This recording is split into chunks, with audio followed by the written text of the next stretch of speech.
बहुत समय पहले जब धरती पर राजा महाराजाओं का शासन था और धर्म ही सबसे बड़ा कर्तव्य माना जाता था, तब भारत के इतिहास में एक ऐसा वीर जन्मा जिसने अपनी त्याग और प्रतिज्ञा से खुद को अमर कर लिया। ये कहानी है भीष्म पितामह की, जो महाभारत के सबसे महान योद्धाओं में से एक थे। हस्तिनापुर के राजा शांतनु एक प्रतापी और धर्मपरायण शासक थे। एक दिन वे गंगा नदी के किनारे टहल रहे थे, तभी उनकी नजर एक अत्यंत सुंदर स्त्री पर पड़ी। उसका रूप देखकर वे मंत्रमुग्ध हो गए। ये कोई साधारण स्त्री नहीं, बल्कि गंगा देवी थी।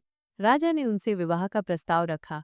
गंगा मुस्कुराई और बोली, मैं तुमसे विवाह कर सकती हूँ, लेकिन मेरी एक शर्त है। तुम कभी मेरे किसी भी काम में दखल नहीं दोगे, चाहे वो कितना भी अजीब लगे। अगर तुमने ऐसा किया तो मैं तुम्हें छोड़कर चली जाऊंगी।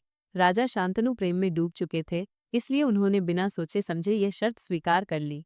विवाह के कुछ समय बाद गंगा ने एक पुत्र को जन्म दिया। राजा प्रसन्न हुए, लेकिन उनकी खुशी तब दुख में बदल गई जब गंगा ने नवजात शिशु को गोद में उठाया और गंगा नदी में प्रवाहित कर दिया। राजा अवाक रह गए, परंतु अपनी प्रतिज्ञा के कारण वे चुप रहे।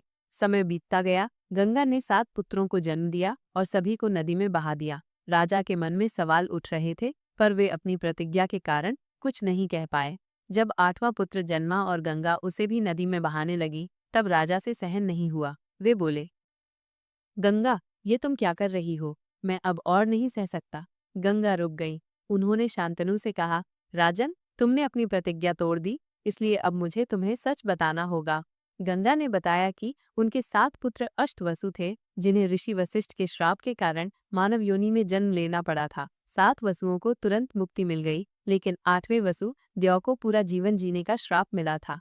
ये तुम्हारा पुत्र है, इसका नाम देवव्रत है। अब मैं इसे अपने साथ ले जा रही हूँ और इसे शिक्षा दिलाकर उचित समय पर तुम्हें सौंप दूंगी। इतना कहकर गंगा अपने पुत्र के साथ अदृश्य हो गई। कई वर्षों बाद जब राजा शांतनु फिर से गंगा के तट पर आए, तो उन्होंने देखा कि एक युवा योद्धा अत्यंत कौशल से तीरंदाजी का अभ्यास कर रहा था। तभी गंगा प्रकट हुई और बोली, राजन, यह तुम्हारा पुत्र देवव्रत है। इसे मैंने ऋषियों और देवताओं से शिक्षा दिलवाई है। अब ये तुम्हारे साथ जाने के लिए तैयार है। राजा शांतनु अत्यंत प्रसन्न हुए और देवव्रत को अपने साथ हस्तिनापुर ले आए। जल्द ही उन्होंने देवव्रत को युवराज घोषित कर दिया। कुछ समय बाद राजा शांतनु की भेंट एक सुंदर युवती सत्यवती से हुई। वो मछुआरों के मुखिया की पुत्री थी, लेकिन उसमें एक अनोखी गंध थी, जिससे उसे मत्स्यगंधा भी कहा जाता था। राजा शांतनु उसके सौंदर्य से इतने मोहित हो गए कि उन्होंने उससे विवाह का प्रस्ताव रखा। सत्यवती के पिता ने कहा, राजन, मेरी पुत्री के पुत्र ही हस्तिनापुर के राजा बनेंगे, तभी मैं विवाह की अनुमति दूंगा। राजा शांतनु यह सुनकर दुखी हो गए। वे पहले ही देवव्रत को युवराज घोषित कर चुके थे और अब वे उसे हटाना नहीं चाहते थे। वे महल लौट आए, लेकिन उनका मन अशांत हो गया। देवव्रत को जब यह बात पता चली, तो वे स्वयं मछुआरे के पास गए और बोले, मैं अपने राज्य के अधिकार का त्याग करता हूँ। सत्यवती के पुत्र ही हस्तिनापुर के राजा बनेंगे। परंतु मछुआरे को अब भी संदेह था। उसने कहा, यदि तुम्हारी संतानें हुई तो वे भी राजा बनने का दावा कर सकती हैं। यह सुनकर देवव्रत ने अपने हाथ में जल लिया और प्रण किया, मैं आजीवन ब्रह्मचारी रहूंगा। मैं कभी विवाह नहीं करूंगा और न ही मेरे कोई संतान होगी। मैं अपने प्राणों से भी अधिक हस्तिनापुर की सेवा करूंगा।